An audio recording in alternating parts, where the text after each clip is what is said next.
those pieces to defend or maybe create counter chances. As the game gets simplified, that weakness becomes more and more significant, okay? So that's it. He's just going to trade some pieces. Takes, the king runs. Queen f4, same plan. Trading the queens makes this easier to attack and doesn't have to worry about any checkmates, queen attack, nothing on his king. So a very smart trade. Okay, let's keep going. So g6, knight to d2, and he's positioning his knight on this square. This is what we call an outpost in chess. There's no pawns that could chase that knight away. It's supported by a pawn. Extremely valuable square. And that's where he's going to put his knight. There we go. Invades with the rook. So just activating all his pieces, putting them on really good squares. Okay.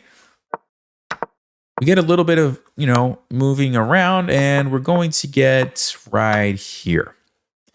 So at this moment in the game, Evans does something amazing with this knight. This is phase 2. Remember I said there's 4 phases to this game. Okay, phase 1 was the minority attack, pushing those pawns to create this backward pawn.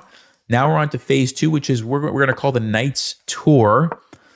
And what he does with this knight is just incredible. So watch carefully what happens. Knight to c5 check. Attacks the king. The king can't come up because you have to defend your knight. Okay? You can't go over this way to attack because you actually get checkmated. That's game over. Okay, look at this. The knight is controlling here and here. The rook's controlling here and here. There's pawns there, and then this guy's defending. The king is checkmated. Okay, so that's a beautiful checkmate. Keep an eye out for that. So the only move for black is to go to f6. Then he checks him again. Okay, king goes back. Checks him again. And remember, you can't go here because this is still checkmate. Now it's just a rook and a pawn, but it's still checkmate. The knight's controlling here. Still checkmate, right? So if you can't go there, you have to go to f6. Only move because you have to keep defending your knight. Otherwise, you lose your knight. So king f6. Check on h7. What is he doing? Well, you're about to find out.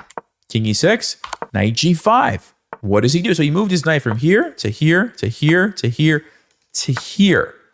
Why? Let's see.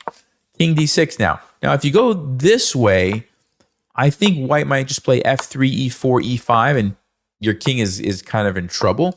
So black says, all right, since there's no longer a checkmate, because the knight has moved away, I will go this way with my king. The problem is, he saves his rook, and you'll notice the knight on g5 is attacking the pawn on f7. But black has a problem. How do you